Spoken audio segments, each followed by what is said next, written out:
Merci, merci au périscope, donc le sous-marinier Laurent Tixier.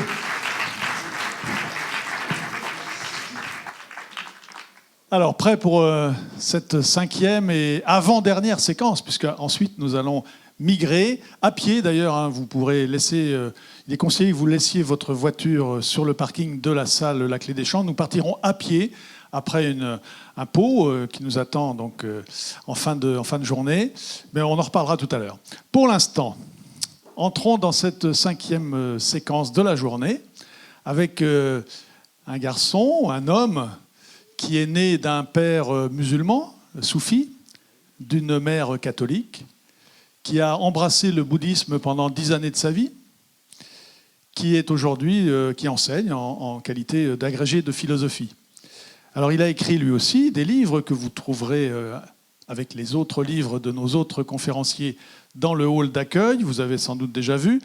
Il a écrit 2 livres à ma connaissance, La soif de l'essentiel, et puis Les murs qui séparent les hommes ne montent pas au ciel. J'appelle Reza Moghadachi.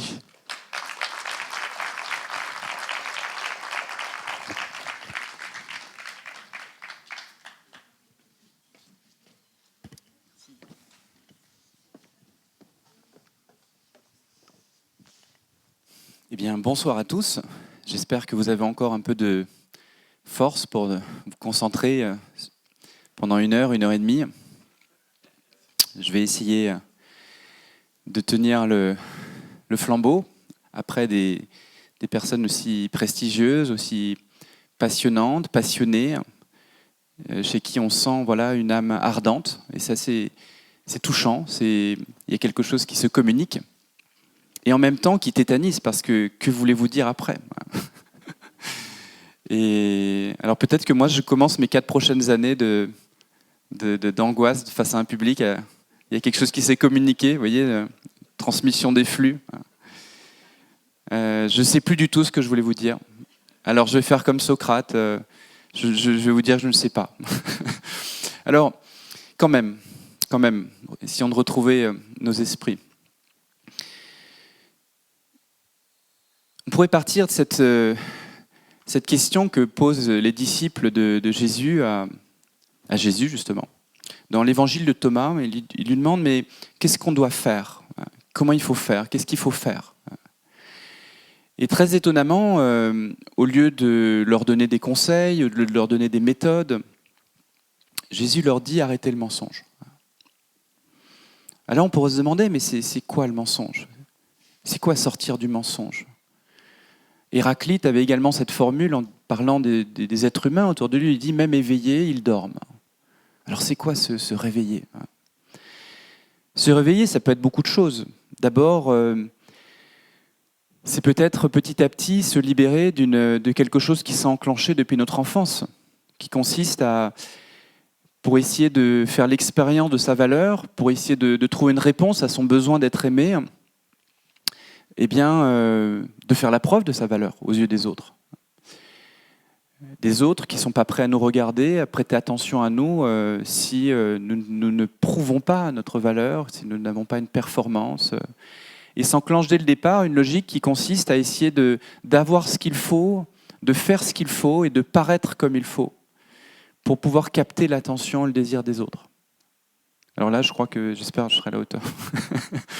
Et ça, je l'ai senti très fort lorsqu'un jour, j'accompagnais mon fils à l'école, c'était jour de carnaval, et il voulait s'habiller en pirate, c'était sa tenue préférée. Je l'accompagne, et puis le soir, quand je vais le chercher, je lui dis « Alors, c'était bien ta journée ?» Il me dit « Non, j'aurais préféré être habillé en Zorro. » J'étais étonné parce qu'il ne connaissait pas Zorro, je ne lui avais jamais montré, il avait 4-5 ans. Je lui dis « Mais pourquoi ? Mais tu ne connais pas Zorro ?»« Si, Tristan, il était habillé en Zorro et c'était bien, je l'ai habillé dans Zorro. » Alors je l'interroge un peu, et puis ce que je comprends, c'est que ce jour-là, Tristan, ça avait été la star. Ça a été la star, et pourtant c'était un enfant qui habituellement était complètement rejeté, personne ne voulait jouer avec lui, mais ce jour-là, il avait fait un carton. Tristan, avec sa tenue de Zorro, eh bien, il avait capté l'attention des autres, tout le monde avait voulu manger avec lui à la cantine, et tout le monde voulait être habillé en Zorro. Et on voit bien à ce moment-là que ce qui intéressait mon fils, c'était pas la tenue de pirate, c'était même pas la tenue de Zorro. C'était qu'il avait compris que ce qui marchait pour capter l'attention des autres, c'était la tenue de Zorro. Et puis le lendemain, quand je le raccompagne à l'école, il me dit « Tu sais, papa, Tristan, maintenant, c'est mon copain. » Alors je lui ai rien dit, mais j'ai pensé dans ma tête « T'es vraiment dégueulasse. »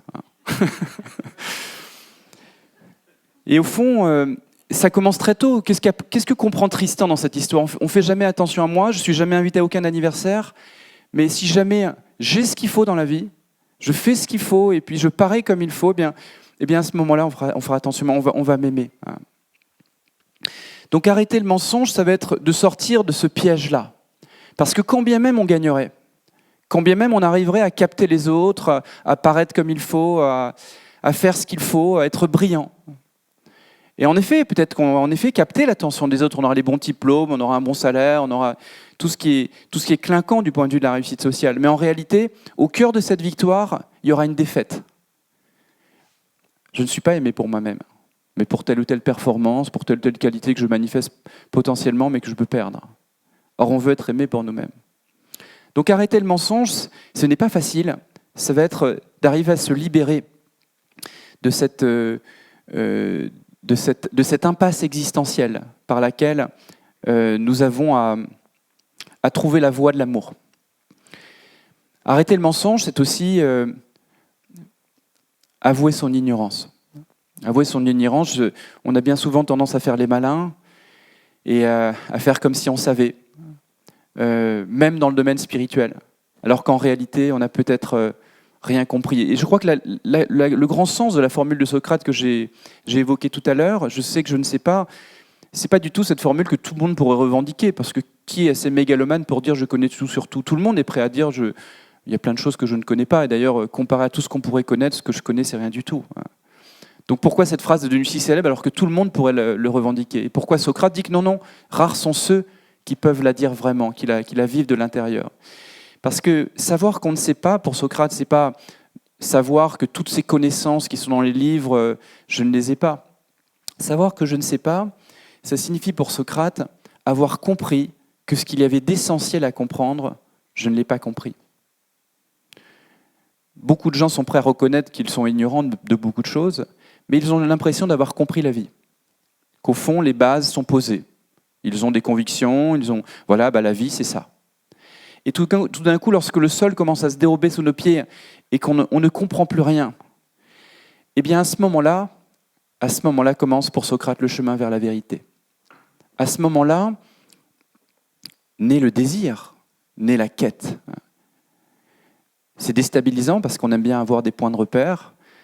Et à bien des égards, bien des choses qu'on a entendues aujourd'hui, peut-être en dernier lieu avec Mallory, il y a quelque chose qui peut venir déstabiliser notre manière habituelle de voir les choses, en tout cas celle dans laquelle le cadre culturel, civilisationnel, dans laquelle on a grandi, l'école qu'on a fréquentée, et toute la séparation qui s'est instillée en nous depuis notre enfance entre ce qui est sérieux, rigoureux, et ce qui est fumeux. Et tout d'un coup, en grandissant, en osant l'aventure, en allant là où les autres on dirait va pas là, c'est pas sérieux ça. Et bien d'un coup, on découvre des trésors inattendus. On découvre quelque chose du réel qui est beaucoup plus vaste, beaucoup plus large que ce dans quoi on avait tendance à l'enfermer. Bien évidemment, on peut se perdre. C'est toujours le risque, la vie est risquée. Mais qui ne tente rien n'a rien. Et c'est vrai que cette aventure, ce qui est l'aventure d'une vie, qui est l'aventure d'une raison qui n'est pas fermée sur elle-même, mais qui est ouverte, qui est libre, qui est humble, eh bien, c'est quelque chose qui est la condition du chemin. Alors Malory a fait un beau témoignage. Moi-même, peut-être, je partirais de ma propre expérience, de ma propre vie, puisque la manière dont Jean-Michel m'a présenté, c'était à travers, finalement, les différents ancrages religieux qui étaient les miens. Et c'est vrai que, oui, je suis issu à la fois de la culture iranienne, à travers mon père, et toute la spiritualité, la civilisation qui va avec, et puis d'autre part, la culture française, paysan normand. Il y a la différence religieuse, culturelle, il y a aussi la différence sociale. C'est le monde paysan, c'est pas le monde des banquiers et des quartiers d'affaires qui était plutôt celui de mon milieu en Iran. Milieux socio-économiques différents. Et on sait bien qu'il y a quelque chose dans le rapport au réel qui change selon qu'on est lié à la terre ou selon qu'on n'est pas lié à la terre, selon qu'on est... Et tout cela a participé bien évidemment à m'enrichir de regards très différents. Mais au fond, c'est pas très original. Vous-même, vous êtes issus de deux parents très différents, de deux cultures familiales relativement différentes. Je ne fais que peut-être creuser un peu plus l'écart à travers cet écart religieux et culturel, mais au fond, nous sommes toujours l'être de plusieurs parts. Et notre être s'est constitué, que ce soit à travers le patrimoine génétique de nos parents, les mémoires de ces deux familles, transgénérationnelles, comme disait Malory, et puis bien évidemment, tout ce que nous allons vivre une fois qu'on est incarné dans cette vie-là, avec son lot de souffrances, de désespoir, de tristesse, de blessures, et en même temps, son lot d'émerveillement. Et c'est toujours beau de voir les bébés comme ça, les yeux embués, comme s'ils buvaient les yeux comme s'ils buvaient le monde de leurs yeux. Donc l'être humain que nous sommes est travaillé comme ça par plusieurs héritages. Et comme si ce n'était pas déjà si compliqué, il y a aussi dans notre vie les rencontres. Et pour moi, ça a été à 14 ans, est-ce que c'est un hasard, est-ce que c'est un rendez-vous, pour reprendre la formule d'Éluard. En tous les cas, ça a été la rencontre de maîtres tibétains. Peut-être que le désir dont je parlais tout à l'heure, pour moi, est né à ce moment-là. Jusque-là, il y avait quelque chose de l'ordre d'une évidence. Je baignais dans une culture tantôt musulmane, tantôt chrétienne, sans avoir reçu vraiment de culture religieuse. C'est peut-être la seule manière qu'ont trouvé mes parents pour pouvoir cohabiter. Je ne sais pas. Mais en tous les cas, à travers mes deux familles, je côtoyais, je rencontrais cet univers-là, à la fois à travers la poésie, à travers des pratiques, des coutumes, etc. Mais ce qui a été nouveau pour moi avec le bouddhisme, c'est que pour la première fois, j'avais la figure d'un être lumineux, ce qui n'est pas la même chose qu'un être brillant. Dans votre vie, vous pouvez rencontrer des gens qui sont très brillants, ils parlent bien, ils ont plein d'humour, mais ce n'est pas forcément des êtres lumineux. Et là, j'avais le sentiment de rencontrer des êtres lumineux, la figure du sage, qui est une figure totalement exotique dans notre culture occidentale, puisque moi j'ai grandi en France. Et surtout, ce qui m'a frappé, c'est que jusque-là, tout se présentait à moi sur le mode de la croyance. Est-ce que je crois en ceci? Est-ce que je ne crois pas en cela? Qu'est-ce qu'il faut croire? Est-ce que je dois croire comme les musulmans? Est-ce que je dois croire comme les chrétiens? J'ai du mal à me décider. Qu'est-ce qu'il faut choisir? En même temps, je ne veux pas mélanger, etc. Et pour la première fois, tout d'un coup, le discours qui était face à moi, c'était pas à quoi est-ce que tu crois, qu'est-ce qu'il faut croire, il faut que tu crois ça. Mais c'était un discours qui était fondé sur l'expérience. Et un appel à l'expérience. Et que c'était l'expérience qui devait vérifier telle ou telle idée ou telle pensée. C'était de l'expérience qu'il fallait tirer des conclusions provisoires. Et donc, je me suis prêté au jeu. Avant d'essayer de lire des livres, je me suis mis en présence de ces maîtres, je les ai fréquentés, et puis j'ai pratiqué la méditation sans savoir à quoi m'attendre, mais simplement voulant en faire l'expérience. Et cela m'a donné le goût, la saveur, le parfum des des choses d'en haut. Ce désir qui vous habite chacun d'entre vous, et à chaque fois que j'ai pu discuter depuis hier soir avec l'un ou l'autre d'entre vous, on sent cette soif que j'ai appelée la soif de l'essentiel dans mon premier livre, c'est-à-dire ce désir des profondeurs ou des hauteurs, ce désir de verticalité dans lequel on sent que, pour reprendre la formule de Pascal, l'homme a un désir infini qu'aucune réalité finie ne peut combler. Il y a quelque chose qui, dans ce désir infini, ne peut être comblé que par la rencontre de l'infini. Et donc cet appel de l'infini, c'est ce désir un peu flou, parce que vous voyez, normalement, le désir habituellement, on désire quelqu'un, on désire ce gâteau au chocolat, on désire quelque chose de précis. Mais là, tout d'un coup, on se sent habité par un désir qui n'arrive pas à se représenter son objet. Parce que précisément, ce n'est pas une chose.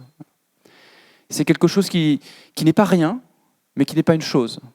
Voilà pourquoi, dans ce désir, à la fois c'est flou, mais en même temps, on n'est pas fou. Et ce désir, pour l'entretenir, exige de s'arracher à la somme des urgences. Et c'est vrai que dans notre vie, il y en a toutes sortes de choses qu'on a tout à faire, sortir les poubelles, faire les courses, s'occuper de ceci, s'occuper de cela, aller à son travail. Et c'est vrai qu'à force de s'occuper des urgences, eh bien, on en finit par se couper de ce désir, se couper de cette soif.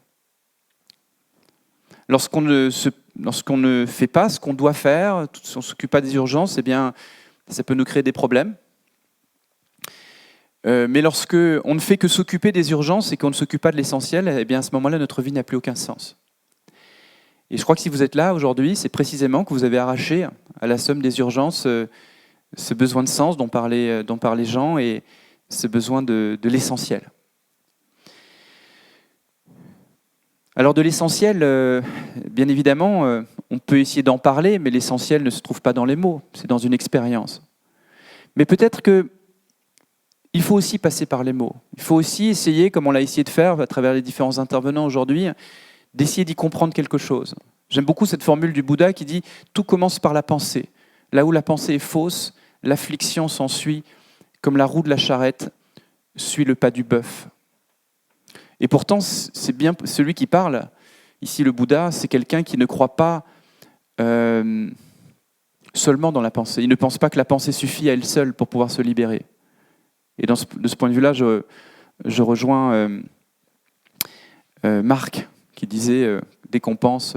et c'est vrai, mais en même temps, la pensée a ce rôle d'essayer de mettre un peu de clarté, d'essayer de mettre des mots, toujours provisoires, mais en tous les cas, pour essayer d'y comprendre quelque chose, parce que nos actes découlent d'abord de notre compréhension. Et donc, ce que je vais essayer de faire avec vous, c'est essayer de mettre un peu des mots, un peu de compréhension sur ce que nous vivons. Alors, je n'avais pas prévu de parler de ce premier point, mais la journée d'aujourd'hui, auquel je ne m'y attendais pas totalement, m'y invite.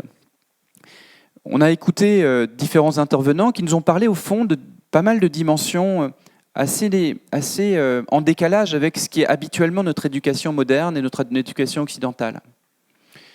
Et je vois que le public que vous êtes avait semblé assez ouvert à tout cela, mais je sais que ce n'est pas toujours le cas. Et ne serait-ce que pour moi-même, vous voyez, du point de vue de ma formation intellectuelle de philosophe, je suis passé par les classes préparatoires, j'ai fait la grecque de philo, je peux vous dire que les 3/4 de ce qu'on a entendu aujourd'hui, du point de vue de mes collègues et de mes pairs, c'est n'importe quoi. C'est vraiment n'importe quoi. C'est du fumeux. C'est du fumeux. Le mot même de spiritualité, je sais que là je suis filmé, que ce sera certainement sur YouTube, je veux dire, mais beaucoup de mes collègues, beaucoup de mes pairs me rigoleront, quoi. Le mot même de spiritualité est un gros mot pour beaucoup de nos philosophes. Je vous en donnerai quelques éléments pour comprendre pourquoi on en est là. En tout cas, toujours est-il que il se passe quelque chose dans notre culture, je pense d'un changement de paradigme dont tout le monde n'a pas forcément conscience. On en voit les effets, mais on n'en comprend pas forcément très bien les causes. Et je voudrais pendant quelques minutes essayer de donner une compréhension de ce qui, à mon avis, est en train de se passer et qui fait que des journées comme aujourd'hui se multiplient et que de plus en plus d'individus s'ouvrent à des champs où habituellement et des portes qu'on n'ouvrait pas habituellement. Dans les civilisations traditionnelles, ce qui était au cœur, bien évidemment, de ces civilisations, c'était la tradition, et plus précisément une tradition religieuse. qu'on soit dans les civilisations musulmanes, les civilisations chrétiennes ou en Inde, il y a quelque chose qui est le centre autour duquel tourne la roue et autour duquel se joue la question de la vérité, c'est sa foi religieuse. Et celui qui est inséré dans telle civilisation ou et donc aussi dans telle perspective religieuse a le sentiment que c'est là que se joue la vérité, que la vérité est déjà là, qu'elle a déjà été énoncée, que maintenant il faut simplement s'ouvrir à elle, la transmettre à ses enfants et suivre cette tradition. Et le maître mot des mondes traditionnels, c'est la fidélité. Rester fidèle à ce que nous avons reçu, à ces trésors du passé, s'ouvrir à eux, les faire fructifier et le transmettre à nos enfants pour que ça ne se perde pas. Et les civilisations traditionnelles, c'était ça leur maître mot, transmettre ce trésor qui vient des origines, qui vient de la source pour les suites, et avec ce sentiment toujours un peu ethnocentrique que la vérité est là, chez nous, dans ce système de pensée, dans ce système de représentation, avec tel et tel dogme, avec tel et tel récit. Changement de paradigme, l'arrivée de la modernité. Les choses ne se font pas du jour au lendemain, mais ce qui, à ce moment-là, devient le point central de la modernité, ça va être l'invocation de la raison, de la rationalité, de la logique, de la réflexion en raison. La philosophie, la science dans son origine grecque, mais c'est surtout dans son renouvellement à partir du XVIe, XVIIe siècle, et bien évidemment à l'époque des Lumières, que cette raison insolente, cette raison conquérante est venue troubler la tradition, la remettre en cause, douter d'elle, la malmener, abattre les idoles à coups de marteau. Et bien évidemment, cela a produit beaucoup de crispations dans notre société. Notre histoire est marquée par cette rencontre entre modernité et tradition, entre religion et science, entre philosophie et religion. Et ce passage d'un mode d'expression plutôt symbolique, mythique, à un mode d'expression plutôt rationnel, à une volonté d'essayer de comprendre le monde par la raison. Et ce qui est venu tout d'un coup occuper la première place dans la conscience moderne, et de plus en plus, ça a été la science. La religion devenant un petit peu plus périphérique. Certains l'abandonnant. Mais le lieu premier de la vérité, c'est plus ma religion, c'est la science. Parce que elle a la bonne, et le maître mot de cette modernité-là, fondée sur la raison, ça va être la méthode. La méthode scientifique, la rigueur logique. Et on va essayer de dire ce qui est vrai, ce qui est faux, par cette méthode, ce qui est la bonne méthode. Et on produit de la science, et on produit des raisonnements, et partout où cette raison peut être investie, eh bien, elle vient bien évidemment balayer, ou elle cherche à balayer tout ce qui était là à sa place, que ce soit des superstitions, que ce soit des croyances qui maintenant seraient remis en cause par le travail de la raison. La philosophie, dans sa version moderne, est bien évidemment l'héritière de ce bouleversement-là, de ce désir d'une rationalité, c'est presque, on pourrait dire, une mystique de la raison. Et toute l'école dans laquelle vous avez grandi, et qui est l'héritière des siècles des Lumières, et puis ensuite, Condorcet avait cette formule, il faut rendre la raison populaire, et puis bien évidemment l'école de Jules Ferry, et puis est inscrite dans cette idée-là. Les gens peuvent avoir des convictions, des croyances, des religions, mais l'école, c'est le lieu, c'est le temple du savoir, c'est le temple de la raison. Eh bien, c'est ce mythe-là qui est en train de s'effondrer. Il est en train de s'effondrer pas au sens où la science, avec toute sa noblesse, toute sa grandeur, toutes ses découvertes aurait disparu. Au contraire, elle continue son chemin. De la même manière que la modernité n'a pas fait disparaître la religion. Elle a juste repoussé dans ses retranchements et elle l'a amené à se purifier d'un certain nombre de choses qu'elle avait tendance à absolutiser, qui n'étaient pas absolues. Et de ce point de vue-là, il y a eu quelque chose de salutaire dans ce geste de la modernité, et que je salue. Mais qu'est-ce qui est en train de s'effondrer ? Eh bien, ce qui est en train de s'effondrer, c'est qu'on se rend compte que la modernité a au fond commis la même erreur que ce qu'était le monde traditionnel. Elle a voulu devenir le propriétaire de la vérité. Cette fois-ci, c'est plus ma religion qui est la détentrice de la vérité, avec ma représentation, mon système de croyance, mais c'est le système scientifique qui détient la vérité du monde, et ça donne le scientisme. Pourquoi ça s'effondre ? À chaque fois parce que les fragilités de ce mode de pensée commencent à se révéler dans le temps. De la même manière que la répétition de la tradition, la fidélité a montré ses limites, quand il s'agit de répéter n'importe quoi, quand il s'agit de continuer à véhiculer des formes de pratiques assez archaïques qui finalement n'ont rien à voir avec la spiritualité. On comprend bien qu'il y a une rébellion nécessaire.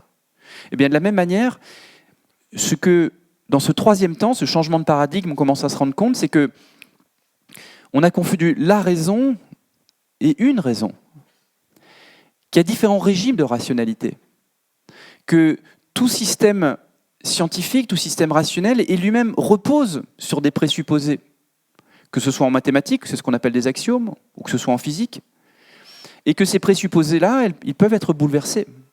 C'est ce qui fait que la science elle-même est passée d'une vision un petit peu arrogante de la vérité à une vision beaucoup plus humble. On ne prétend plus que la science dit la vérité, à moins d'être encore scientiste du 19e siècle. On dit que la science propose des modèles théoriques qui, pour le moment, sont les plus fructueux pour expliquer les phénomènes. Donc on est beaucoup plus prudent.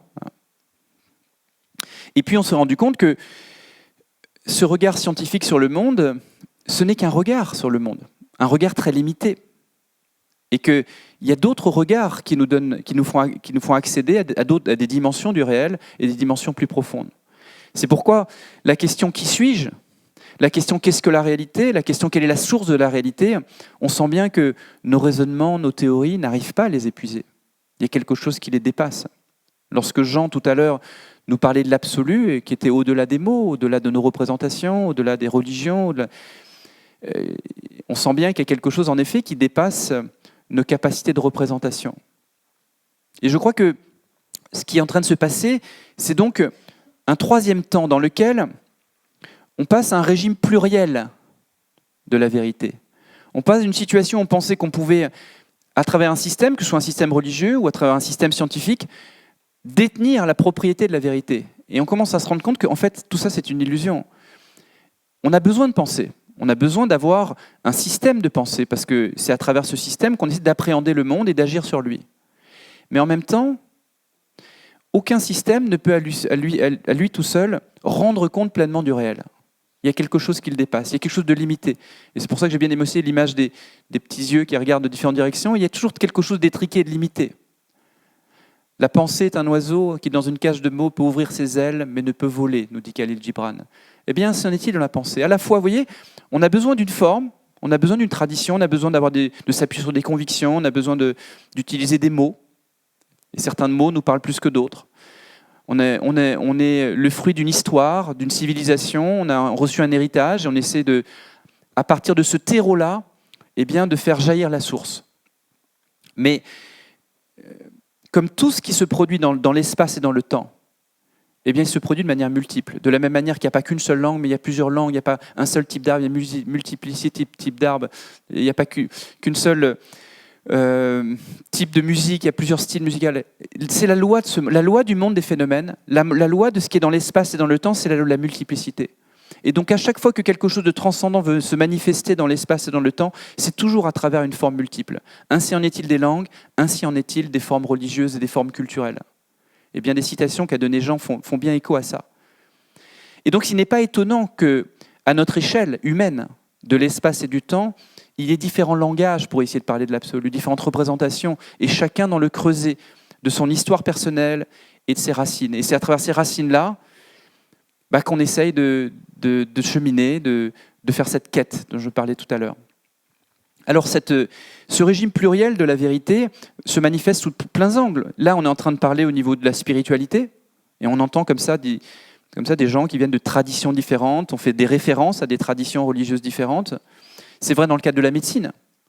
Là où la médecine moderne pensait être la seule médecine rigoureuse, et tout le reste, tout ce qui pouvait se faire dans le monde, comme ce n'était pas le même modèle de représentation qui était celui de la biomédecine occidentale, eh bien, c'était forcément fumeux.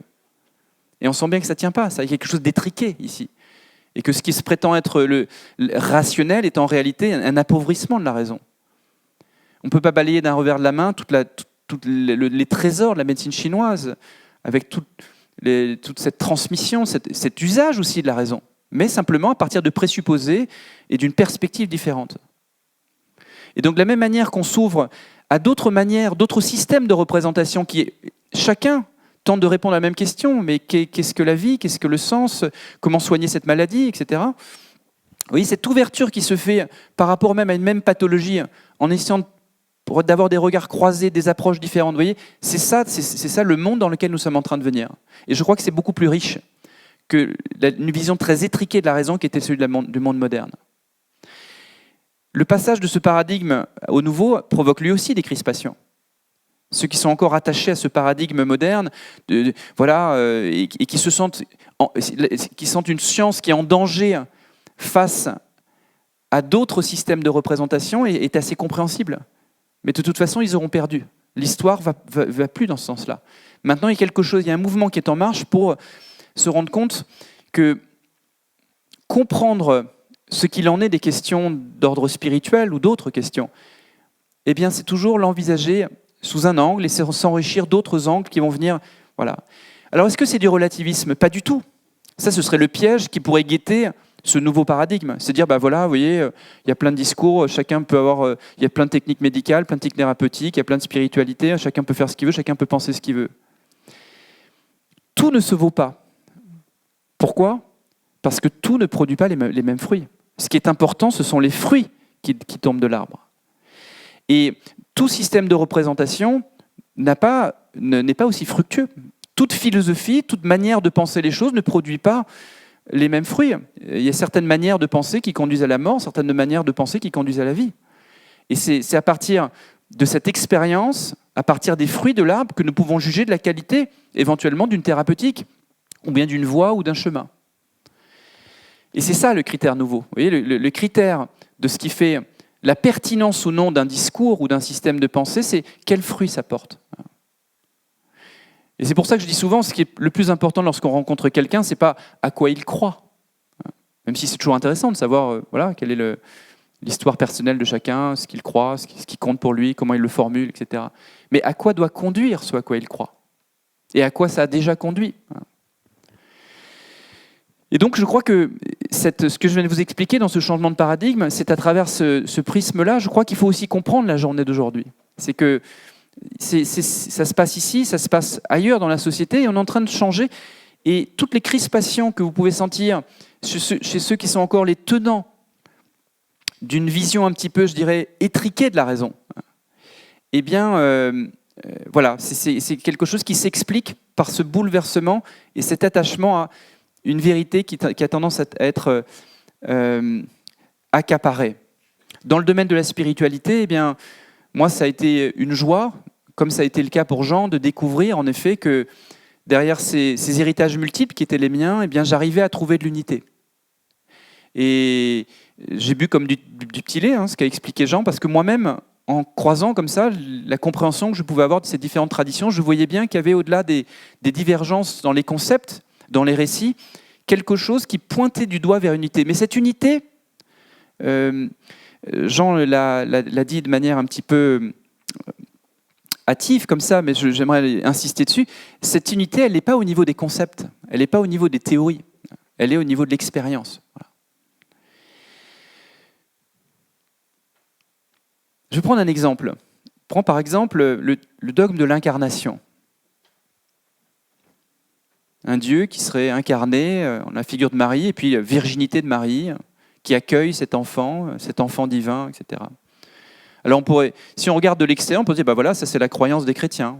Ils pensent cette chose un peu étonnante, une femme qui était vierge, d'un coup elle a un message de l'ange, et puis elle enfante l'enfant divin. Mais si on regarde les choses du point de vue de l'expérience, ce que nous apprend ce dogme, et c'est d'ailleurs le sens originel du mot dogme, si j'ai bien appris mes leçons, c'est pas tant ce qu'il faut croire, c'est le sens péjoratif qu'a pris le mot dogme, mais une invitation à une expérience. Au fond, cette expérience que fait Marie, pour les mystiques chrétiens, et j'oserais dire pour les mystiques musulmans, parce que j'ai des textes de soufis qui précisément parlent de ça, à propos de Marie, et qui disent, nous les chercheurs de Dieu, nous devons devenir comme Marie. Eh bien, je vais rester pour les mystiques chrétiens, eh bien, ce que nous disent les mystiques chrétiens, c'est qu'au fond, tout chrétien est appelé non pas simplement à être gentil, mais à accoucher du Christ, et donc à enfanter le Christ en lui. Et donc nous avons tous à faire l'expérience de Marie, c'est-à-dire d'enfanter le divin en nous, de l'accueillir, de dire oui, de faire de la place, et Dieu prend la place qu'on lui laisse dans notre existence, et de l'enfanter. Et la virginité, qu'est-ce que ça symboliserait ? Eh bien, c'est essayer de faire de la place, c'est essayer de retrouver cette pureté du cœur, cette pureté de l'intelligence, qui permet, eh bien, s'étant libéré de l'ego, pour reprendre une formule de tout à l'heure, eh bien, de laisser pleinement la place de Dieu et de permettre ce que Maître Eckhart appelle la naissance de Dieu dans l'âme. Angelus Silesius, disciple de Maître Eckhart, avait cette formule. Je la mets toujours au tableau pour mes élèves lorsque c'est la période de Noël.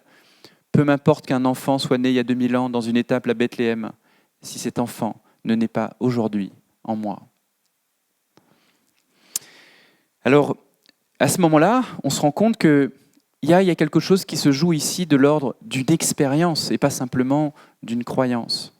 Et que cette expérience, à certains égards, lorsque j'entendais mes amis bouddhistes me dire « mais il s'agit de trouver la pépite d'or, il ne s'agit pas de créer de l'or, il s'agit de la rencontrer. Elle est déjà là, mais simplement, il faut nettoyer le charbon qui la recouvre. » Et découvrir la nature de Bouddha, faire l'expérience de la nature de Bouddha, qui est également la nature fondamentale de la réalité, eh bien, suppose ce travail de purification, de nettoyage.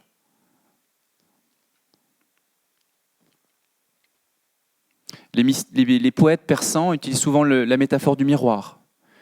Le rôle du miroir, c'est de refléter la lumière du soleil, mais quand le miroir est sale, il ne le reflète pas très bien. Et il s'agit de nettoyer le miroir, de polir le miroir, c'est une image qu'on trouve chez Plotin aussi, de polir le miroir pour que nous puissions resplendir de cette lumière. Alors cette lumière, ce n'est pas le miroir qui crée la lumière. Cette lumière, nous la reflétons, et nous sommes porteurs de lumière. C'est tout ce qui fait la beauté du nom Christophe. Christophore, celui qui porte le Christ, celui qui porte la lumière. Et je crois que ce qui fait au fond le cœur de la spiritualité, ça va être de faire ce travail de purification, de nettoyage, pour que le miroir que nous sommes eh bien, puisse resplendir et rayonner de cette lumière. Non pas par nos forces, non pas par notre volonté, c'est pour ça que j'ai beaucoup aimé ce que disait Snat ce matin, mais d'abord par notre capacité à nous rendre disponibles et à accueillir ce qui vient d'ailleurs. C'était aussi, je crois, un des sens de ce que disait Mallory tout à l'heure. J'ai besoin de reprendre un petit peu tout ce que j'ai entendu aujourd'hui. Voilà, je n'avais pas prévu de commencer par là, mais j'avais envie de vous dire ça. Alors, ma première partie de mon intervention, je vais peut-être commencer. Ah, ça va venir ? Ouais. Voilà, super.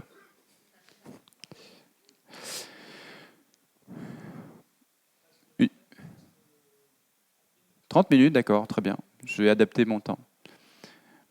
Donc, ma première partie, j'ai commencé à l'aborder, une quête des profondeurs au-delà des murs qui séparent les hommes. Comme Jean en a beaucoup parlé, je ne vais pas insister davantage, mais peut-être cette formule de saint Séraphin de Sarov, qui ses disciples lui demandaient, mais parmi toutes ces églises, parmi toutes ces croyances, mais qui est le plus dans la vérité ? Répond de saint Séraphin de Sarov, ceux qui aiment le plus leurs ennemis. Et je crois qu'il y a quelque chose ici de l'ordre de l'hospitalité qui caractérise celui qui est à la fois fier de son terroir. Hier, je discutais avec des Vendéens à ma table qui, on sentait bien, aimer leur pays, aimer leur territoire. Moi qui ne suis pas alsacien, je vis en Alsace et je vis ça aussi du côté des Alsaciens qui sont très amoureux de leur territoire et c'est toujours très très beau. Moi-même, je suis très amoureux de mes enfants. Pour moi, c'est les plus beaux enfants du monde. Mais en même temps, je sais bien que objectivement, c'est pas vrai. Objectivement, c'est pas vrai. Mes voisins ont raison aussi de penser que leurs enfants, c'est les plus beaux du monde. Laurent disait à propos de son fils, c'est l'homme de ma vie. Et je comprends très bien. Et c'est normal qu'on pense ça. Parce qu'on a tellement rencontré de la splendeur, un sentiment d'émerveillement devant cette présence qu'on ne peut pas dire autre chose. C'est le plus beau, c'est ma plus belle religion, c'est le plus beau terroir ici. Vous voyez. Et donc, vous voyez, tenir les deux ensemble, à la fois, on est émerveillé par la splendeur de son épouse, de ses enfants, de son terroir, de ses racines, et en même temps, la lumière brille aussi ailleurs. C'est la fameuse formule du grand mystique persan Rumi qui dit « La vérité est un miroir tombé des mains de Dieu et qui s'est éclaté en 1000 morceaux. Chacun en ramasse un morceau, mais croit qu'il a toute la lumière, toute la vérité. » Et je crois que Jean nous a beaucoup invités à se rendre compte qu'il y a, au-delà du miroir éclaté, même si ça brille, quelque chose qui est l'unicité qui se cache derrière cette différence. Et donc, il y a bien en nous, je le disais, quelque chose qui, à un moment ou un autre de notre vie, s'éveille. Alors, c'est jamais linéaire, hein, on rechute, et puis on oublie, et puis on est pris par les... Voilà. Toutes sortes de difficultés, toutes sortes de choses qui nous font oublier la quête, et puis on y revient, et puis il y a quelque chose qui nous travaille. Nos guides, peut-être, sont là aussi pour nous réveiller un petit peu, nous secouer. Les gifles qu'on se prend dans la vie aussi sont là pour nous réveiller. Et donc, il y a cette quête. Mais en même temps, ce sur quoi j'aimerais insister à présent, dans un second temps, c'est le fait que nous sommes aussi l'enfant d'une époque, nous sommes aussi l'enfant d'une civilisation qui est marquée par une crise spirituelle. On parle beaucoup de crise écologique, de crise politique, de crise sanitaire, mais je crois que toutes ces crises ont d'abord une première racine fondamentale qui est une crise spirituelle. Et c'est important, vous voyez, de faire le diagnostic de cette crise pour ne pas continuer à payer les conséquences des causes qui les font naître. Vous savez, en psychologie, on dit souvent que quelqu'un qui ne comprend pas les causes de ses souffrances a tendance à poser les actes qui viennent nourrir les causes qui conduisent à ces souffrances. Et ça pourrait donner cette fameuse formule de Bossuet, que vous connaissez certainement, « Dieu se rit des créatures qui déplorent les effets dont elles continuent à chérir les causes ». Alors j'ai essayé pour vous de distinguer 4 causes importantes de cette déréliction, et qui font qu'à certains égards, malgré la dimension positive et purificatrice de la modernité, eh bien, il y a quelque chose qui, pour reprendre la formule de Bernanos, se présente comme une conspiration contre la vie intérieure. La première chose, je crois que c'est l'appauvrissement de l'horizon. Pour les Grecs, pour les hommes de l'Antiquité, ce qui était le centre autour duquel tournait la roue et auquel tournait l'éducation, c'était la sagesse, la figure du sage. Pour l'homme médiéval, c'était la figure du saint. Et ce qui était l'horizon de l'éducation, c'était d'accéder à sa sainteté. Je me souviens d'un ami qui, à table, me disait une fois tu sais, moi, ce que je souhaite le plus pour mes enfants, et je m'attendais à la fin de sa phrase, c'est qu'ils soient heureux. Et pourtant, ce n'est pas ce qu'il a dit. Il m'a dit, ce que je voudrais, c'est qu'ils soient des saints. Et là, j'étais un peu étonné. On était en train de manger une pizza, je ne m'attendais pas à ce qu'il dise quelque chose d'étonnant. Et ce n'est pas la phrase qu'on entend habituellement. Bien évidemment, me dit-il, bien évidemment que je veux qu'ils soient heureux. Mais le bonheur seul, ce n'est pas ce qui fait sens. Est-ce que si Mère Teresa avait été malheureuse, on peut dire qu'elle a raté sa vie? Est-ce que le bonheur est le seul critère d'une vie qui se donne? Je crois qu'en fait, nous, les êtres humains, bien évidemment, voulons être heureux, mais nous voulons avoir une vie qui a du sens. Si on nous donne une pilule qui nous permet d'être heureux, sans effets secondaires, sans dépendance, je ne suis pas sûr que ça nous intéresse de cette manière-là. Parce qu'on veut du bonheur, mais on veut du bonheur dans la vérité. On veut du bonheur dans la profondeur. Et ce qui va se passer dans l'histoire de l'Occident, c'est que la figure du sage, la figure du saint vont tout d'un coup quitter l'horizon pour être remplacées par la figure du savant, par la figure de l'intellectuel, et ça donne ce que Esna disait ce matin, eh bien, tout d'un coup l'omniprésence de la raison, de la volonté, du contrôle. Voilà pourquoi l'horizon du siècle des Lumières, vous voyez, c'est le savant. C'est le savant. Et qu'est-ce que l'école essaie de faire de vous? Dans le meilleur des cas, quand on y arrive, c'est de faire de vous des savants, des experts dans un domaine particulier. Et c'est très bien et c'est très noble, parce que le savoir est quelque chose de passionnant. Mais simplement, on sent bien qu'il y a quelque chose qui est amputé, que l'être humain est coupé d'une dimension fondamentale qui ne peut pas se réduire simplement à son dimension cérébrale et intellectuelle. Et nos sociétés souffrent, si vous voulez, de gens qui sont parfois très brillants intellectuellement, mais qui manquent de sagesse. La fameuse formule de Rabelais, « Science sans conscience n'est que ruine de l'âme », je crois qu'il faut la comprendre aussi comme ça. Est-ce qu'il y a de la conscience? Est-ce qu'il y a de la sagesse? Et la sagesse, ce n'est pas simplement les capacités intellectuelles.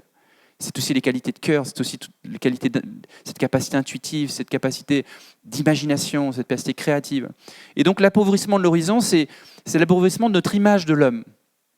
Alors on pourrait se dire, l'idéal, la figure du savant, c'est un petit peu dépassé maintenant, parce que qu'est-ce qui nous attend? C'est quoi l'horizon? Alors, vous connaissez cette image c'est l'évolution, mais et celle-là, celle du penseur. Est-ce que, au fond, la société dans laquelle on nous a grandi ne nous a pas modelé pour qu'on prenne cette forme-là, ne serait-ce qu'en passant des heures et des heures derrière un bureau, derrière une chaise, du matin au soir. C'était ce que Foucault appelait la société d'enfermement. Voyez. Puis on est en train de passer, dit-il, de société d'enfermement à société de contrôle. On en vient bien à l'expérience en ce moment. Vous voyez, est-ce que c'est ça l'horizon de l'humanité, quelque chose qui nous redonne un souffle de vie, dont on sent qu'il y a quelque chose de l'ordre d'un principe supérieur qui est plus grand que nous? Je prends quelques figures, peut-être que certains sont plus familiers que d'autres, de différentes traditions. Ou bien quelque chose d'un peu plus déjanté. Vous voyez, là, on est très loin de la figure du savant, c'est que ce soit la mannequin, que ce soit le sportif, que ce soit...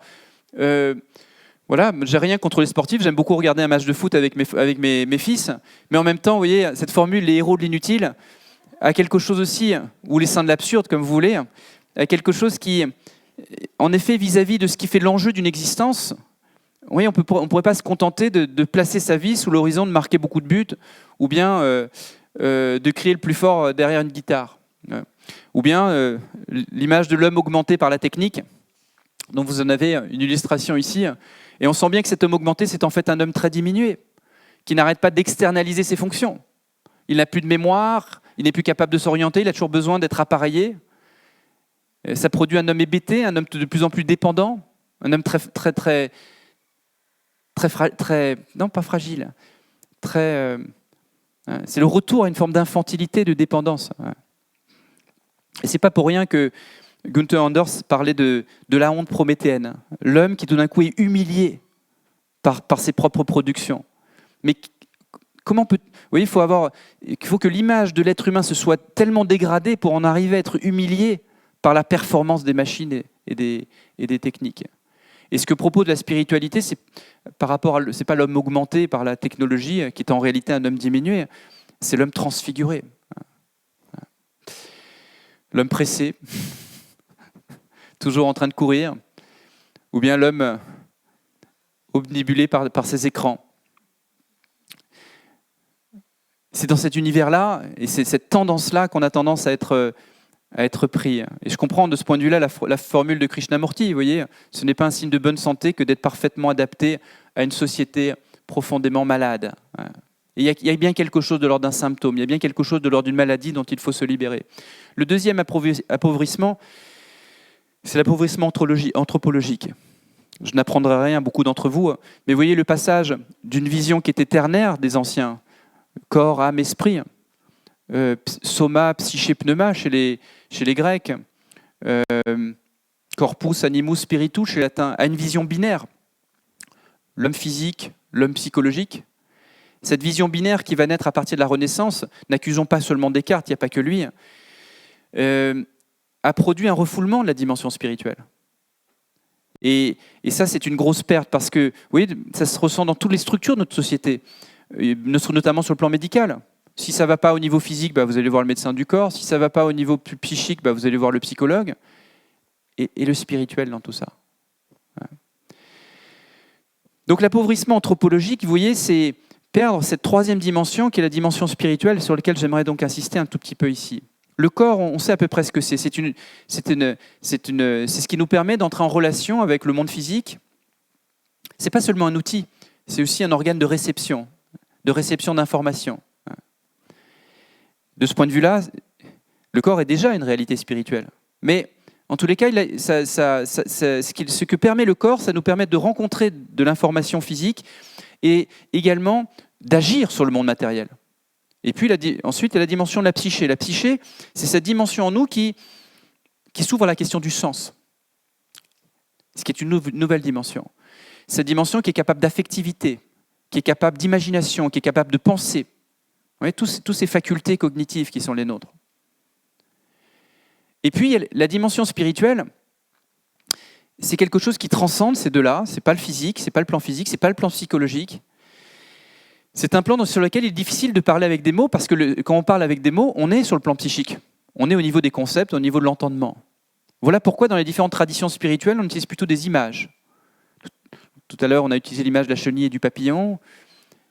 C'est l'expérience d'une autre dimension qui ne peut pas se dire dans le langage binaire de la raison.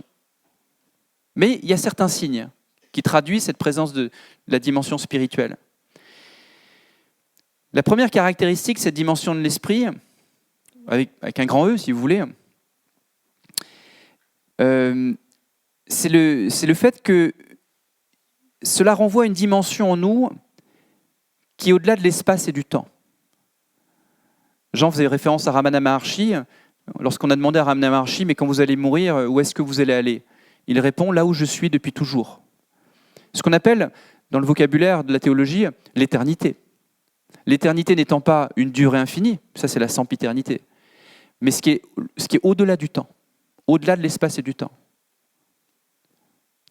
Et l'expérience spirituelle, c'est dans sa fine pointe. Bien évidemment qu'il y a d'autres strates avant, mais dans sa fine pointe, c'est la rencontre de cette dimension en nous qui est déjà là. Ce qui n'est pas pour plus tard, qui n'est pas avant, mais qui est cette dimension qui est au-delà de l'espace et du temps. Autre caractéristique, cette dimension spirituelle, c'est qu'elle renvoie à ce qui en nous n'est pas conditionné. On l'a parlé aujourd'hui aussi. Vous voyez, notre corps physique est déterminé et conditionné par la génétique de nos parents, par tout ce qui nous arrive, ce qu'on mange, l'air qu'on respire, l'environnement dans lequel on grandit, etc. Sur le plan psychique également, on est déterminé. On est déterminé sur le plan de nos émotions, par notre histoire familiale, celle des générations qui nous ont précédées. On est déterminé par les lectures que nous avons faites, les rencontres que nous avons faites, ce qu'on a lu, bref, toutes les déterminants culturels, sociologiques, psychologiques, nos traumas, etc. Mais la dimension spirituelle, c'est la rencontre de ce qui en nous est non conditionné, non créé. C'est la fameuse formule du Bouddha, il y a en nous du non-né, du non-créé, du non-conditionné. Et il s'agit de partir à la rencontre de cette dimension-là, non causale, qui n'est pas causée. C'est pour ça que dans la tradition bouddhiste, vous voyez, pourquoi est-ce que l'éveil est possible? L'éveil est possible parce qu'il y a une dimension en vous qui est justement non créée, non conditionnée, qui ne subit pas la loi du karma. Parce que du point de vue du karma, indéfiniment, vous allez subir les conséquences de ce que vous avez fait précédemment et vous êtes toujours dans le temps. La libération, l'éveil pour les bouddhistes, c'est précisément cette sortie du cycle du temps, du cycle qu'ils appellent le samsara, du cycle de la réincarnation. Et donc, cela n'est possible que parce qu'il y a quelque chose en nous qui est libre à l'égard de l'espace et du temps, et donc libre à l'égard de la mort aussi. Dans les termes chrétiens, ça donnerait quelque chose d'un petit peu, on formulerait bien évidemment un peu différemment. On dirait que, bien évidemment, on récolte ce qu'on sème, c'est aussi une formule biblique, on récolte ce qu'on sème, et en même temps, il y a quelque chose en nous qui peut être libéré de ce qu'on a semé. Et c'est la rencontre de l'amour de Dieu. C'est la rencontre de ce regard qui n'est pas un regard de jugement. C'est pour ça que dans le début du prologue de Jean, il y a cette formule magnifique. Si ton cœur te condamne, Dieu est plus grand que ton cœur. Et de ce point de vue-là, il y a quelque chose de l'ordre d'une délivrance à l'égard de ma conscience qui me condamne moi-même. Et qui fait que je ne suis pas condamné à être condamné. Il y a quelque chose qui peut me libérer de l'enchaînement des causalités que j'ai produites. Donc, non-causalité, non-conditionnalité, c'est précisément parce qu'il y a cette dimension de non-causalité, de non-conditionnalité, qui fait que l'être humain peut faire l'expérience d'une joie inconditionnelle, ou bien d'un amour inconditionnel. Normalement, lorsqu'on est sur un plan psychique, on est joyeux, on est content parce qu'il nous est arrivé ceci, ou parce qu'il nous est arrivé cela, ou on est triste parce qu'il nous est arrivé ceci, ou il nous est arrivé cela. Mais peut-être que dans votre vie, ça vous est arrivé, alors qu'il ne se passe rien de particulier, vous étiez comme d'habitude, et puis tout d'un coup, vous vous sentez inondé d'une joie sans raison. Il ne s'est rien passé pourtant de particulier. Puis pendant quelques minutes, quelques heures, comme si les nuages se déchiraient et puis qu'il y avait un rayon de soleil qui commençait à apparaître, l'expérience d'une joie inconditionnelle. Et bien à ce moment-là, c'est l'expérience, cette dimension spirituelle. Alors pour celui qui n'est pas un être totalement réalisé, c'est fugitif, on ne contrôle pas, ça disparaît comme c'est apparu. Et puis pour d'autres, ça peut être un peu plus long. Et puis, pour certains, peut-être, ils arrivent à demeurer dans cet état, les grands éveillés. Mais nous avons tous, je crois, vécu parfois ces moments de joie inconditionnelle ou bien le sentiment d'être aimé inconditionnellement. Alors que l'amour que nous donnent les êtres humains, généralement, vous voyez, n'est pas un amour inconditionnel. C'est un amour sans condition. Je t'aime si tu es sympa avec moi, je t'aime si tu es beau, si tu manifestes des qualités. Et puis, je t'aime, mais pas tout le temps. On voit bien, même les gens que vous aimez, vous n'êtes pas tout le temps dans l'amour. Parfois, il y a quelque chose de sec. Donc l'amour que l'on reçoit des autres êtres humains, généralement un amour qui n'est pas permanent, un amour qui n'est pas total, un amour qui n'est pas inconditionnel et un amour qui n'est pas totalement gratuit. Pourquoi ? Parce que la personne qui est en face de moi, ce qui est premier chez elle, c'est le besoin d'être aimé. C'est pas d'aimer. C'est pour ça qu'on peut comprendre pourquoi saint François d'Assise va dire « Mon Dieu fait que je ne cherche pas tant à être aimé qu'à aimer ». Parce que ce qui est la tendance naturelle de l'être humain, c'est pas d'aimer, c'est de vouloir être aimé. Et derrière nos je t'aime, il y a bien souvent, je ne sais pas s'il y a des psychologues dans la salle, derrière nos je t'aime, il y a bien souvent en réalité un je veux que tu m'aimes, j'ai besoin que tu m'aimes. Est-ce que tu m'aimes ? Et l'autre l'entend inconsciemment. Et c'est ce qui fait que nos amours, au lieu d'être des sources, eh bien, sont parfois des puits. Il y a quelque chose d'un peu... voilà, il y a quelque chose qui se donne heureusement, sinon on en souffrirait, mais il y a quelque chose qui ne peut pas totalement se donner parce qu'il y a quelque chose qui n'est pas totalement...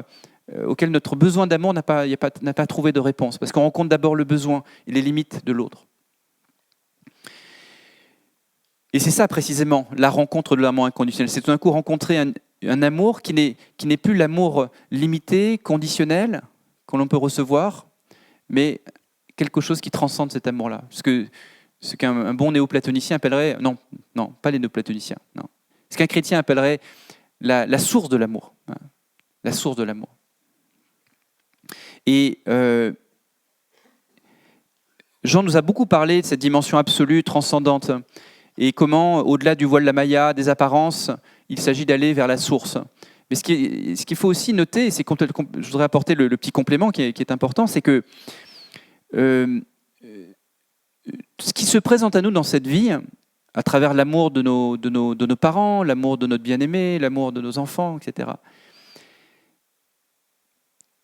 c'est aussi le lieu à travers lequel il y a une apparition. Autrement dit, l'apparence, c'est à la fois ce qui peut nous couper de ce qui nous transcende, de ce qui est en haut, de ce qui nous limite. Et à ce moment-là, on peut le voir comme une voile, et ce n'est pas étonnant que Platon parle d'une caverne sombre, les gens sont en proie à l'illusion, etc. Mais rappelez-vous, dans l'histoire de l'allégorie de la caverne, le prisonnier qui est libéré de ses chaînes revient dans la caverne. Et à ce moment-là, lorsqu'il regarde le réel, il voit bien la même chose que ses camarades, mais il ne le voit plus pareil. Il ne vit plus les choses coupées du principe qui les fait être. À ce moment-là, ce ne sont plus des ombres, ce sont des apparitions. À ce moment-là, toutes les choses qui se manifestent dans l'espace et dans le temps sont une théophanie. Et c'est en ce sens qu'on peut prendre la très belle formule de Tagore, le poète indien, prix Nobel littérature, qui dit « À ce moment-là, chaque brin d'herbe devient une lettre du bien-aimé. »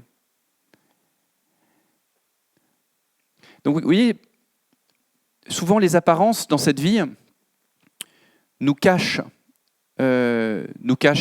à la fois de ce qui dépasse ces apparences, nous cachent aussi parfois les choses pas très jolies à voir. Et aujourd'hui, il y en a. Il y a beaucoup de voiles à lever pour voir des choses qui ne sont pas très jolies dans le fonctionnement du monde. Et en même temps, l'apparence, dans cette vie, c'est lorsqu'on commence à s'éveiller et à faire le lien entre ce que le monde manifesté, ce qui est la source de la manifestation, c'est le lieu de l'apparition, c'est le lieu de l'émerveillement. Et c'est en ce sens qu'on peut dire, comme Hugo, on ne meurt pas faute de merveille, mais faute d'émerveillement. Et donc la réalité spirituelle, 3 minutes. Bon. La réalité spirituelle, c'est goûter les choses qui transcendent cet espace et ce temps, mais peut-être à un niveau supérieur encore, c'est vivre leur présence déjà, ici et maintenant. J'aime beaucoup cette formule de Chesterton. Il parle d'une maman qui parle de sa fille. Elle dit « La maman met des... Comment on appelle ça ? Pas des bandeaux, pour attacher les cheveux. Non, pas des chouchous. Avec un bandeau. Comment ? Oui, voilà. La maman met des rubans dans les cheveux de sa fille parce qu'elle la trouve déjà belle. Ouais, déjà belle. Vous voyez cette expérience du déjà. Il y a déjà quelque chose qui, ici-bas, porte le parfum des réalités d'en haut. Il y a déjà ici quelque chose qui est source déjà de joie dans ces apparitions. Et c'est ce qui fait que malgré les horreurs, les difficultés, les souffrances que nous pouvons traverser dans cette vie, nous ne regrettons pas d'avoir vécu. La moindre rose parmi le tas de fumier justifie pour l'éternité notre existence. L'appauvrissement de notre regard sur l'être, je ne vais pas insister là-dessus, c'est quelque chose que vous avez beaucoup familier, c'est une vision mécaniste, matérialiste, mais c'est aussi, pas seulement cette vision dont la science a été un peu la promotrice, en tout cas jusque l'avènement de la physique quantique. Mais c'est aussi ce que Heidegger appelle l'emprise de la technique. C'est-à-dire un mode de rapport au monde, ce n'est pas la technologie. L'emprise de la technique pour Heidegger, c'est un mode de rapport au monde qui est toujours placé sous le mode de l'efficacité, de la productivité, de la rentabilité, dans lequel toutes les choses du monde sont soit des obstacles, soit des déchets. Et tout est placé sous l'angle de l'utilité. C'est vrai pour les objets, c'est vrai pour le fleuve, c'est vrai pour le jus d'orange. On ne goûte plus l'orange pour sa saveur, mais parce que c'est plein de vitamine C. Et donc on le rapporte à son utilité. Le fleuve n'est plus simplement le lieu de l'émerveillement, mais simplement un moyen de transport, etc. etc. Et c'est notre propre vie qui est placée sous cet angle-là. Notre vie n'est justifiée, notre valeur n'est justifiée que lorsque elle est placée sous l'angle de cette efficacité, de cette productivité. Et cet univers de pensée qui est marqué par la volonté de puissance, qui est toujours marqué par la volonté de toujours plus de contrôle, jusqu'au contrôle de la technique elle-même, produit un monde en réalité totalement déshumanisé, toujours obsédé par les protocoles, toujours obsédé par la sécurité, par l'optimisation. Non pas que ces soucis n'aient pas leur place, mais lorsque ça prend toute la place et que ça prend la première place, à ce moment-là, il n'y a plus de place pour l'humain, il n'y a plus de place pour le souffle. L'enfoncement dans la caverne, ce que j'appelle l'enfoncement dans la caverne, c'est que, vous voyez, Platon nous dit que ce que les êtres humains appellent la réalité sensible, ce que les êtres humains appellent la réalité, n'est qu'une, et qu'ils prennent pour la seule réalité, n'est qu'une dimension du réel, qui est beaucoup plus profond, et qu'il s'agit pour lui de s'arracher du fond de la caverne pour s'éveiller à des dimensions supérieures. Mais tout se passe comme si notre époque, à travers les images et les écrans, avait cédé à un pas supplémentaire dans l'illusion. J'avais un prof en classe préparatoire qui nous disait vous savez, vous êtes des citadins. Pour vous, la nature, c'est quelque chose qui est en fait assez exotique. On vous emmène bien évidemment aux zoos, on vous montre quelques animaux, vous allez l'été au bord de la mer, mais au fond, vous avez perdu le lien avec la nature. Le livre de la nature, pour vous, n'est plus le livre dans lequel se révèle quelque chose. Mais lorsque il nous parlait à nous, lorsque vous allez devenir prof, on imaginait qu'on deviendrait prof, d'ailleurs, il ne s'est pas trompé pour moi, et lorsque vous allez enseigner à vos élèves, ce n'est pas de la nature dont ils seront coupés, c'est de la réalité. Ils passeront la majorité du temps, alors moi je n'avais pas compris à l'époque, mais je le comprends de plus en plus aujourd'hui, ils passeront la majorité du temps de leur vie face à des écrans, comme l'image que je montrais tout à l'heure. Quel que soit l'intérêt de ce qui est vu à travers ces écrans, même une conférence sur YouTube du CERA. Mais, et ça pose question, vous voyez, ça ne va pas de soi de passer des heures et des heures de sa vie. Et qu'est-ce qui se passe? C'est ce que ça produit, ce que j'appelle la virtualisation du réel, ou ce qu'un copain appelle le rêve élastique. C'est-à-dire que si cette réalité, à certains égards, un rêve comparé aux réalités transcendantes, mais alors là, notre rêve se rallonge vers quelque chose d'encore, une copie de copie. Voilà. Et je crois que là, il y a, par rapport à tous les points que je viens de souligner, qu'est-ce que c'est pour notre monde aujourd'hui de retrouver le lien à cette dimension spirituelle? Ça va être de prendre le contre-pied, de retrouver une image de l'homme qui nous permette de grandir un horizon, une finalité, reposer la question des fins, vous voyez. Ça va être également de renouer avec cette dimension spirituelle en se plongeant, pour reprendre une image, au fond de l'océan, là où tout est calme, quand tout est agité au-dessus, ou bien au-dessus des nuages. Vous savez qu'en montagne, on grimpe, on va au-dessus de la mer de nuages, vous voyez, on se rend compte que voilà, il pleuvait en dessous, mais le soleil avait toujours été là, et de rencontrer cette dimension-là. Je saute certains passages. Conclure déjà ? D'accord. Alors peut-être, si, on fera des questions, j'y tiens aux questions. Alors je terminerai juste par un petit poème de Armand Robin, qui date de 1945 et qui nous fait une sorte de récit de notre histoire. Et voilà ce que dit Armand Robin. On supprimera la foi au nom de la lumière, puis on supprimera la lumière. On supprimera l'âme au nom de la raison, puis on supprimera la raison. On supprimera la charité au nom de la justice, puis on supprimera la justice. On supprimera l'amour au nom de la fraternité, puis on supprimera la fraternité. On supprimera l'esprit de vérité au nom de l'esprit critique, puis on supprimera l'esprit critique. On supprimera la beauté au nom de l'art, puis on supprimera l'art. On supprimera les écrits au nom des commentaires, puis on supprimera les commentaires. On supprimera le saint au nom du génie, puis on supprimera le génie. On supprimera le prophète au nom du poète, puis on supprimera le poète. On supprimera l'esprit au nom de la matière, puis on supprimera la matière. Au nom de rien, on supprimera l'homme, on supprimera le nom de l'homme, il n'y aura plus de nom, nous y sommes. Armand Robin, les poèmes indésirables. Alors, ça c'est la descente, mais mon ami Jean-Yves Leloup a pensé la remontée, alors j'aimerais vous la proposer. C'est lui d'ailleurs qui m'a fait découvrir ce poème. Alors, essayons de remonter maintenant, et c'est peut-être ce qui nous attend pour le XXIe siècle, c'est ce qui nous attend à chacun d'entre vous. Oui, nous y sommes. Là où je suis, je te donnerai un nom, et je retrouverai le nom de l'homme. Rien ne pourra plus le supprimer. J'honorerai la matière, et au cœur de la matière, je découvrirai l'esprit. N'est-ce pas, Jean ? J'écouterai les poètes, et parmi les génies, j'honorerai les saints. J'étudierai les commentaires, et à travers les commentaires, je m'élèverai jusqu'aux écrits. J'aimerai l'art, et à travers les œuvres d'art, j'irai vers le sublime. Je développerai mon esprit critique, et au-delà de l'esprit critique, je m'éveillerai à l'esprit de vérité. Je m'initierai à la fraternité, et au plus profond de la fraternité, je prendrai goût à l'amour. Je pratiquerai d'abord la justice, et par la justice, je m'ouvrirai à la charité et à la compassion. Je me servirai de ma raison, et plus haut que la raison, je libérerai mon âme. J'honorerai la connaissance, et au nom de la connaissance, je retrouverai la foi. Dans sa lumière, nous verrons la lumière.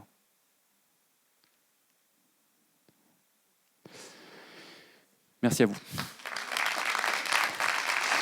1, 2, 1, 2. Merci, merci. Reza Moghadassi, merci beaucoup.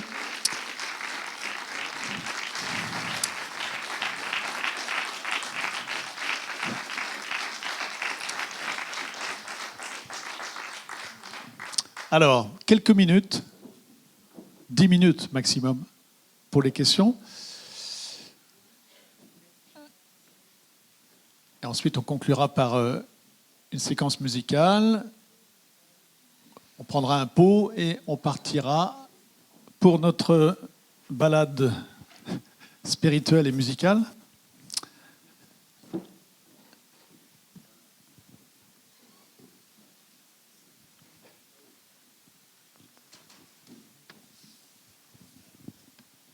Je crois que je parle de trop. Bon, quand j'entends un philosophe, c'est toujours un régal pour moi. Parce que vous savez, et tu sais mettre les mots, et j'aime beaucoup ça. C'est un régal de savoir mettre les mots pour clarifier pour nous. C'est super. Merci Reza pour ça. La seconde chose que j'aimerais dire, c'est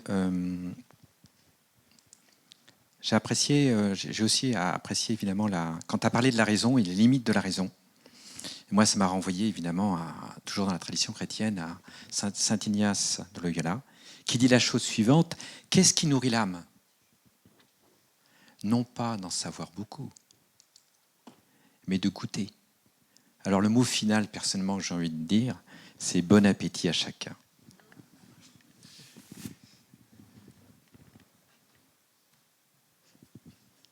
Vous savez ce que dit Pierre Rabhi ? Il dit aujourd'hui, on ne sait plus si on dirait bon appétit ou bonne chance.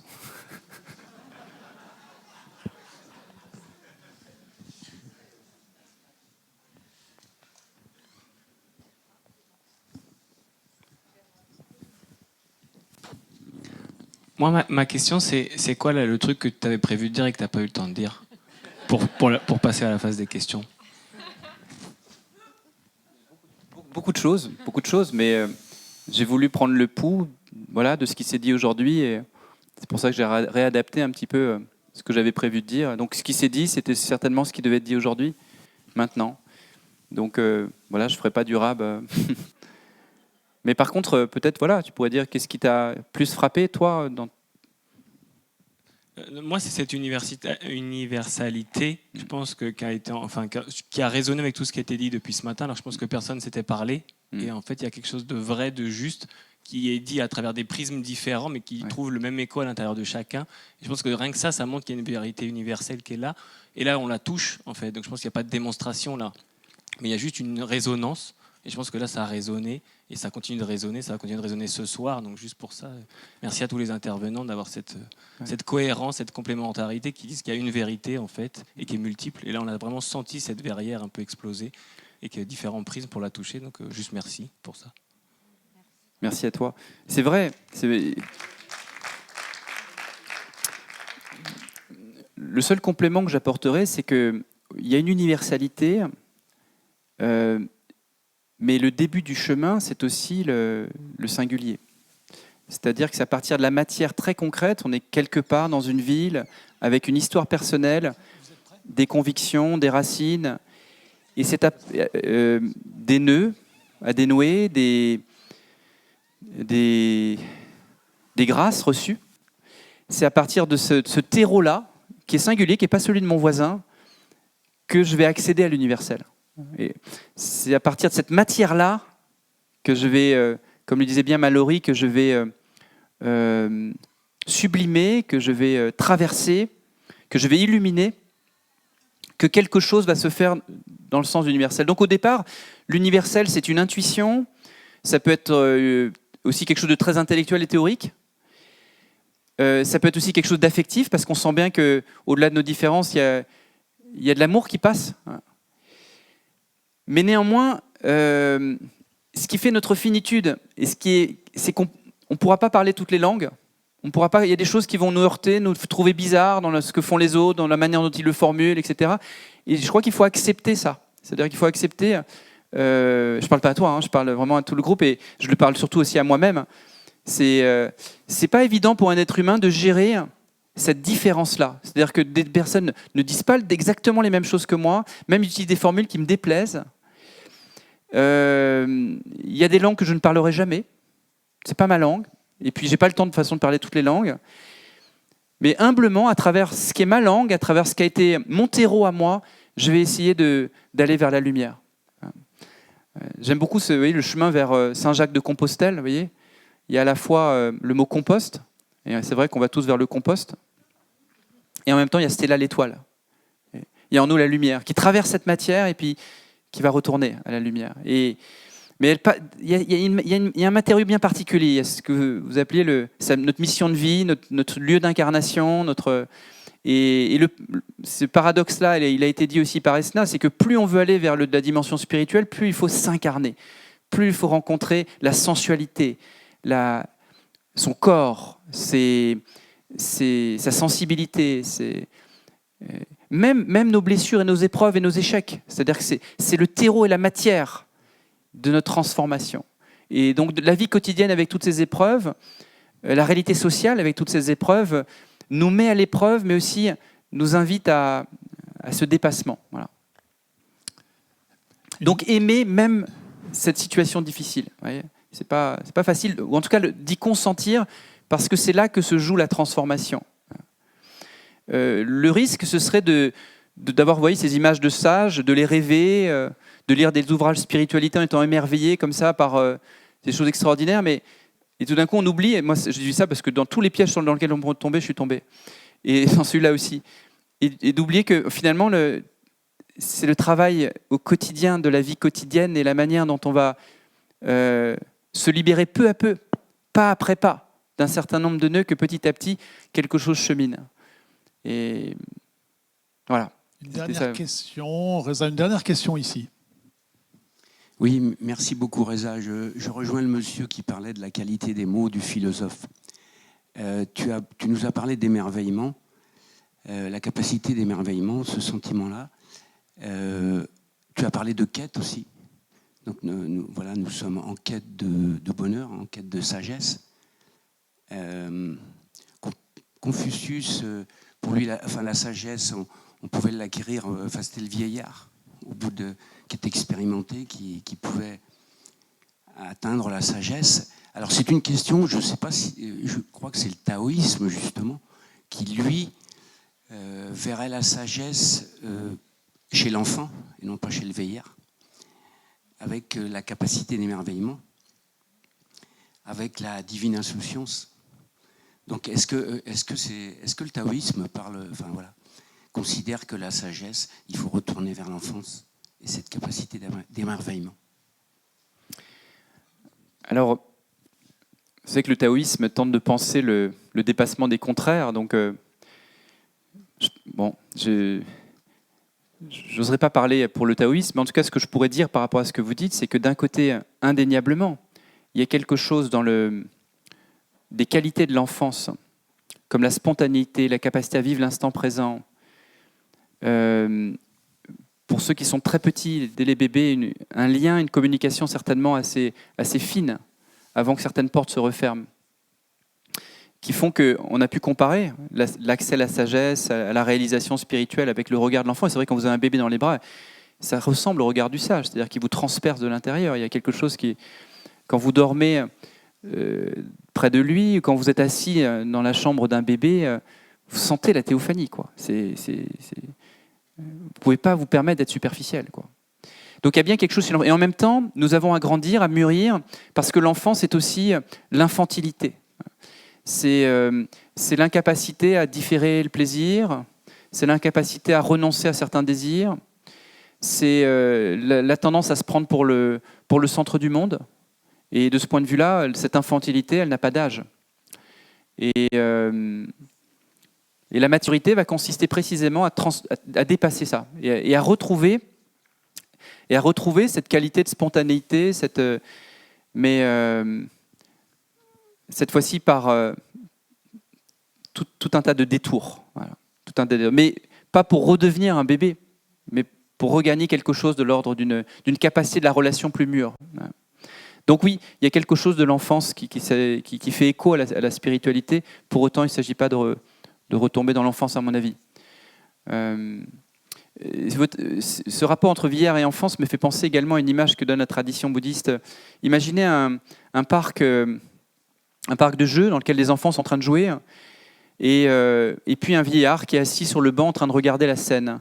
Et il sourit en voyant les enfants jouer. Alors vous savez, pour les enfants, ils passent par tous les états d'excitation, d'euphorie, tout d'un coup de colère, et puis tout d'un coup il y a une crise de larmes parce qu'on lui a piqué son jouet, ou il est tombé par terre, il s'est écorché le genou, etc. Puis à un moment, il y a un enfant qui tombe par terre, s'écorche le genou, et puis qui court en direction du vieillard. Mais le vieillard continue à sourire, parce qu'il sait au fond de lui que cela ne prête pas à conséquence. C'est pas qu'il est insensible, mais il sait au fond de lui que cela ne prête pas à conséquence. Que derrière le tragique, parce qu'il y a bien du tragique dans notre existence, que derrière le tragique, à un autre niveau, il y a un grand rire. Que derrière les cauchemars, lorsqu'on se réveille, eh bien, il y a quelque chose qui, dans le cauchemar, s'évanouit. Et je crois que ce cheminement vers l'intérieur, ce cheminement vers les profondeurs, nous conduisent à passer de l'expérience du tragique à ce grand rire, à passer de l'éternel pourquoi, vous voyez, face au mal, face à la violence. Notre première réaction, c'est de dire mais pourquoi ? Et puis, il y a un moment, je crois que c'est l'expérience de Job, au fond, on découvre que la réponse à la question pourquoi, c'est pas un parce que. C'est un grand oui. C'est absurde, hein, mais justement, là, ça relève de l'intuition, ça relève plus de la raison. Faire l'expérience, ce grand oui. Et dans ce cas-là, tout d'un coup, nos pourquoi disparaissent, se dissolvent. Et je crois que c'est l'expérience de Job. Il avait raison. Hein, le texte lui donne raison. Il avait raison de dire que c'est pas juste. Là où ses copains disaient « Mais si, c'est forcément, si tu t'arrives tous ces malheurs, toi, Job, c'est forcément que tu as dû faire des choses. Il y a une rationalité derrière tout ça, etc. » Et Job dit « Non, je ne mérite pas ce que j'ai vécu. Tout le mal que je suis en train de souffrir, je ne mérite pas. Et le texte biblique lui donne raison. Mais simplement, ce qui va être libératoire pour Job, ça va être de passer à un autre niveau et de sentir que, oui, à un certain niveau, c'est vrai, c'est tragique, c'est grave, c'est horrible et tout. J'ai perdu ma femme, j'ai perdu mes biens, j'ai perdu mes enfants, on ne me reconnaît plus, je suis malade, etc. Et puis, ce n'est pas le tout de la vie. C'est-à-dire que le tragique n'a pas le dernier mot. Voilà. Eh bien, ce sera le dernier mot. Merci, Reza Moghadassi. Merci de la qualité de votre écoute. Merci infiniment pour cette magnifique leçon de philosophie bien ancrée dans le réel. C'était un grand merci, Reza. Alors, nous allons nous quitter pour ce qui est de cette salle avec notre dernière séquence musicale, grâce à Béatrice et Benjamin. C'est à vous.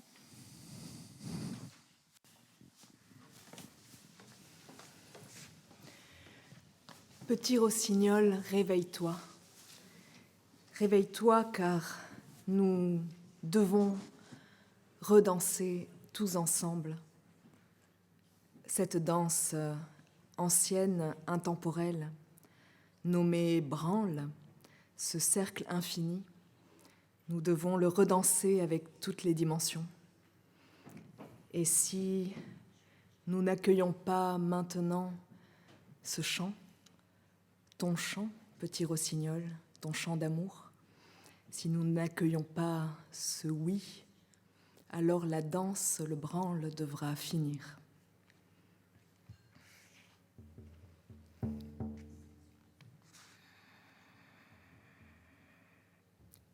Rossignole, oh, rebellioti. Rossignole, oh, rebellioti. Rossignole, oh, rebellioti.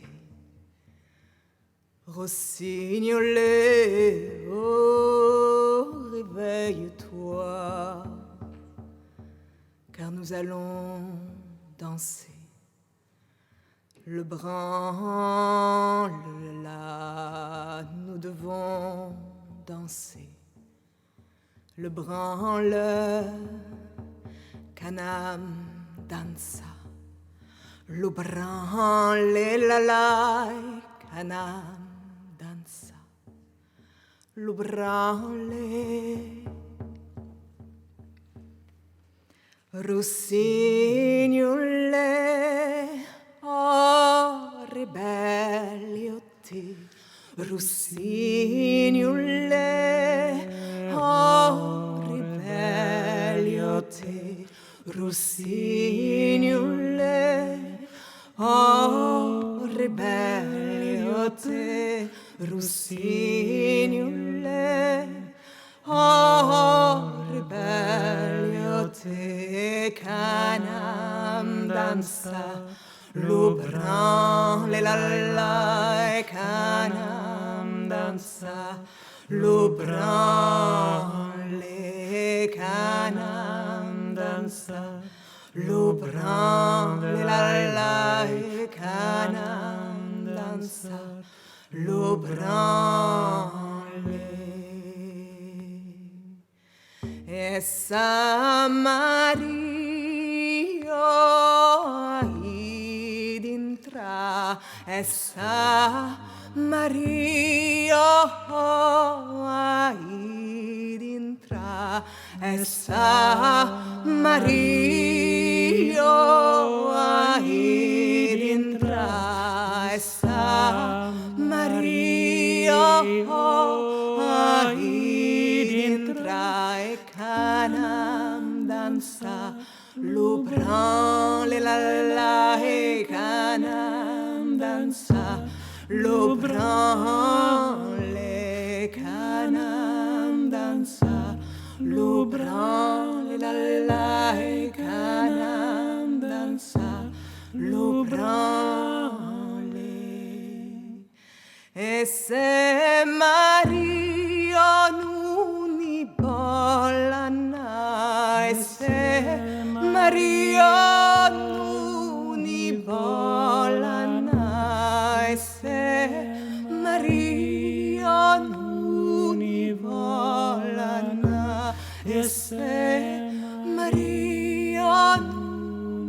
Holanda, Canam fini, Lubran la e Canam fini, Lubran le Canam fini, Lubran la e Canam fini, Lubran e Samaria id intra e Samaria id intra e Samaria